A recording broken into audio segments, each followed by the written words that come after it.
Second Wednesday నేను Mahabub Nagar visit చేస్తూ ఉన్నానండి. సో ఇలా ఫాలో అప్ పేషెంట్స్ మనకు ఆల్మోస్ట్ ఒక 15 to 20 ఉంటారు. సో రెగ్యులర్గా ఎవ్రీ మంత్ మహబూబ్ నగర్కి విజిట్ చేస్తున్నాను. ఒకటి నేహా షేన్ హాస్పిటల్ ఉంది, అక్కడికి వస్తూ ఉంటాను. ఆ తర్వాత సిటీ ఎండో స్కాన్కి వస్తూ ఉంటాను. సో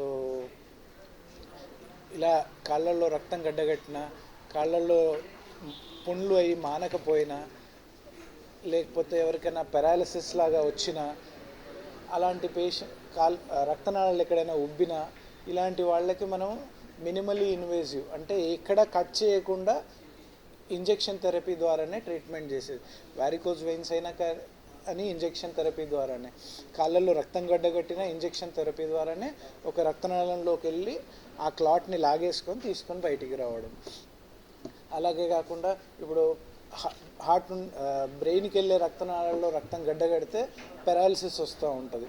సో అలాంటి రాకుండా కూడా కెరోటిడ్ సర్జరీ అంటాము. దాన్ని కూడా 2 రకాలుగా చేస్తాము. బోత్ ఓపెన్ సర్జరీ అంటే ఇక్కడ ఓపెన్ చేసేసి, మెడ దగ్గర ఓపెన్ చేసేసి క్లాట్ తీయడము. రెండవది చిన్నగా స్టెంట్ వేసి దాన్ని ఫిల్టర్ అంటే ఆ క్లాట్ పైకి వెళ్ళకుండా ఒక చిన్న జాలి పెట్టేసి స్టెంట్ వేయడం కూడా. సో ఇలాంటి అన్ని అడ్వాన్స్డ్ ప్రొసీజర్స్ మనం యశోద మలక్పేటలో with our vascular surgery team and intensive care team అన్నీ చేస్తూ ఉన్నాము. సో ఇఫ్ ఎవరైనా ఉంటే you can come and contact us every second Wednesday at city endo scan or Neha Shane. ఈ పేషెంట్కి వచ్చిన ప్రాబ్లం ఏంటంటే డీవీటీ అంటారు. డీవీటీ అంటే లోపల ఉండే రక్తనాళాల్లో కింద నుండి మళ్ళీ హార్ట్కి తీసుకెళ్లే రక్త సరఫరాలో రక్తనాళాల్లో బ్లాక్స్ అవడం. సో ఈ బ్లాక్స్ అనేవి మనకు మామూలుగా మోకాల కింద వరకే రావచ్చు, మనకి 20 వరకు రావచ్చు, లేదంటే కిడ్నీల వరకు వెళ్ళొచ్చు. కొన్నిసార్లు ఈ క్లాట్ ఊడిపోయి లంగ్స్కి వెళ్ళి ఆయాసం కూడా వచ్చే ఛాన్స్ ఉంటుంది. అలాంటి పరిస్థితి జరిగితే దాన్ని పల్మనరీ ఎంబాలిజం అంటారు. అది సిమ్టమాటిక్ అంటే పేషెంట్కి ఆయాసం వచ్చి హార్ట్ రేట్ పెరిగి అలాంటి సిమ్టమ్స్ వచ్చేది లక్షలో ఒకరికి అలానే వస్తూ ఉంటుంది. సో మన పేషెంట్ కూడా అలానే ప్రజెంట్ అయ్యాడు. మనకి 2 రోజుల నుండి ఆ ప్రాబ్లంతో తిరుగుతూ ఉన్నారు. మల్టిపుల్ హాస్పిటల్స్ చుట్టూ తిరిగారు. సో వాళ్ళు ఎవరు రెడీగా లేకుండే తీసుకోవడానికి. సో ఫైనల్లీ మన దగ్గరికి వచ్చారు, యశోద హాస్పిటల్స్ మలక్పేట్. సో రాగానే మనం వెంటనే ఆ కాళ్ళల్లో క్లాట్ ఉంది అని డయాగ్నోజ్ చేసాము.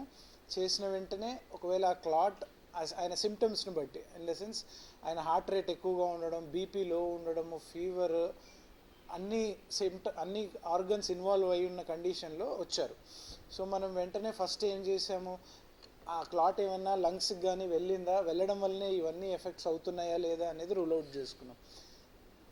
ఫార్చునేట్లీ ఆ క్లాట్ అనేది లంగ్స్కి అయితే వెళ్ళలేదు.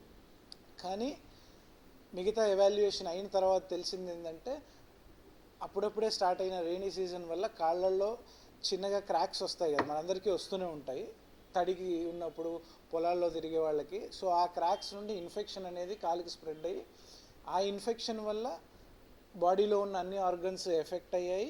దాంతోపాటు కాళ్ళల్లో రక్తం కూడా గడ్డగట్టింది. సో ఇలాంటి క్రిటికల్ కండిషన్లో ఉన్నప్పుడు పేషెంట్ని మనం వెంటనే ఐసీయూకి షిఫ్ట్ చేసే సమయంలో వెంటనే క్యాత్ ల్యాబ్కి అనేది తీసుకెళ్ళడం జరిగింది. క్యాత్ ల్యాబ్కి తీసుకెళ్ళి ఆ క్లాట్ ఏమైనా లంగ్స్కి వెళ్ళిందా లేదా అనేది ఒక యాంజియోగ్రామ్ చేసాము. అందులో ఏ క్లాటు లేదు అని తేలింది. సో మనం చేసే సర్జరీ టైంలో కూడా కాళ్ళని అటు ఇటు కదిలిస్తాము, కట్ చేస్తాం కాబట్టి ఆ కట్ చేసే టైంలో కూడా ఆ క్లాట్ అనేది లంగ్స్కి వెళ్ళే ప్రమాదం ఉంది. సో అది జరగకుండా మనం ఒక జాలి లాంటిది ఫిల్టర్, ఐవీసీ ఫిల్టర్ అంటారు, అది జస్ట్ లోకల్ అనెస్థీషియాలోనే చేస్తాము. ఒక జాలి పెట్టేసి ఆ క్లాట్ అనేది లంగ్స్కి వెళ్లకుండా చేసేసి వెంటనే ఇమీడియట్గా ఆపరేషన్ థియేటర్కి తీసుకెళ్ళాము. ఆపరేషన్ థియేటర్కి తీసుకెళ్ళి ఆయనకున్న ఇన్ఫెక్షన్ ఏదైతే ఉందో మొత్తం క్లియర్ చేసాము. ఆయనకున్న ఇన్ఫెక్షన్ ఎంత డీప్గా వెళ్ళిందంటే ఆల్మోస్ట్ మోకాల కింద బోన్ కూడా మొత్తం ఎక్స్పోజ్ అయింది.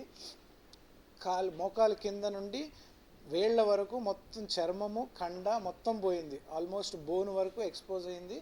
అండ్ చుట్టూ 1 సెంటీమీటర్ చర్మం కూడా లేదు. సో అలా ప్రొసీజర్ అంతా అయిన తర్వాత మళ్ళీ ఐసీయూకి షిఫ్ట్ చేసాము. ఐసీయూలో వెంటిలేటర్ సపోర్టుతో, అంటే వెంటిలేటర్ ట్యూబ్ పెట్టకుండా వెంటిలేటర్ సపోర్టుతో మెషిన్ పెట్టి ఆక్సిజన్ని సప్లై చేసాము. సో 5 to 6 డేస్లో తను కోలుకొని వార్డుకి అయితే షిఫ్ట్ అయ్యారు. సో ఆఫ్టర్ దట్ ఒక 1 వీక్ తర్వాత పేషెంట్ డిశ్చార్జ్ అయ్యారు. డిశ్చార్జ్ అయిన తర్వాత రెగ్యులర్గా డ్రెస్సింగ్స్ చేసుకుంటూ, మెషిన్ డ్రెస్సింగ్ ఉంటుంది, స్పెషల్ డ్రెస్సింగ్ అది. అంటే ఒక్కసారి డ్రెస్సింగ్ పెడితే 5 రోజుల వరకు దాన్ని తీయాల్సిన అవసరం లేదు. అలాంటి డ్రెస్సింగ్స్ ఒక 5 to 8 టైమ్స్ చేసిన తర్వాత కండంతా వచ్చి బోన్ అంతా కవర్ అయిన తర్వాత ఇంకో కాలు నుండి చర్మం అంతా తీసి దానికి వేసామన్నమాట. ఈ ప్రాసెస్లో ఆయనకి ఎఫెక్ట్ అయిన కిడ్నీస్ అంటే క్రియాటినిన్ పెరిగింది. సో దానికి నెఫ్రాలజిస్ట్ సహాయం తీసుకొని ఆయన మేనేజ్ చేశారు. ఐసీయూలో మన ఇంటెన్సివ్ కేర్ యూనిట్ మలక్పేటలో చాలా అద్భుతంగా ఉంటుంది. వాళ్ళు కూడా సపోర్ట్తో వీ హ్యావ్ 5 daysలో తన ఐసీయూ నుండి బయట అయితే పడేయగలిగాం. అలాంగ్ విత్ దిస్ ఆయన హార్ట్ పైన కూడా ఎఫెక్ట్ పడింది. ఆల్మోస్ట్ 120-130 హార్ట్ రేట్ ఆల్మోస్ట్ ఒక 6 to 8 days ఉంది. మన cardiologist, senior most cardiologist Pavan sir వాళ్ళందరూ ఉండే. So with their team support 5 రోజుల్లో బయటికి రాగలిగాడు. After that it was like cake walk లాగానే అయిపోయింది ఆయన ట్రీట్మెంట్ కూడా. ఆ తర్వాత స్కిన్ గ్రాఫ్టింగ్ చేయడమే కానీ, తర్వాత వేసిన జాలి అలాగే ఉంటే అతుక్కుపోయి ఉంటుంది, మళ్ళీ తీయడానికి రాదు. సో 6 వారాల తర్వాత ఆయన సర్జరీ అన్నీ అయిపోయిన తర్వాత మళ్ళీ ఆ ఫిల్టర్ని కూడా తీసేయడం జరిగింది. అండ్ ప్రొసీజర్ అయిన ఒక 1 week తర్వాత నుండి he was able to walk. So in gist ఇది patient condition. Now he is before us, absolutely normal and walking.